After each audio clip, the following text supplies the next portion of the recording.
इ सानो मान्छेहरू सानो मान्छेहरू सानो मान्छेहरू हाई नमस्ते हजुरहरूलाई वेलकम छ। आज चाहिँ मेरो घरमा चाहिँ मेरो काली कुकुरले सुत्केरी भएको छ।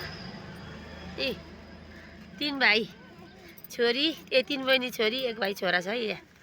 खै आमालाई बधाई छ, तपाईँलाई बधाई छ, तपाईँलाई बधाई छ सुत्केरी हुनुभएकोमा। अहिले मासु र भात दिन्छु ल मेरो राजालाई।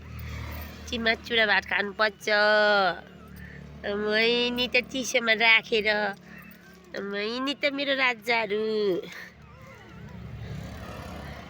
मैनी त राजाहरू। हेलो कति मजाले खाँदैछ भोटेहरू। यसो गरिदेऊ यसो गरिदेऊ यसो गरिदेऊ कालु अलि यति गर्यो सजिलो गर सजिलो गर। तिमी यसो गरिदेऊ बहिनीलाई अलिक गाह्रो भएछ नि हौ। ल लाइक कमेन्ट सेयर पनि गरिदिनु होला है त। हाम्रो यो सानो कालीले आज 3 दिन भयो सुत्केरी हुनुभएको।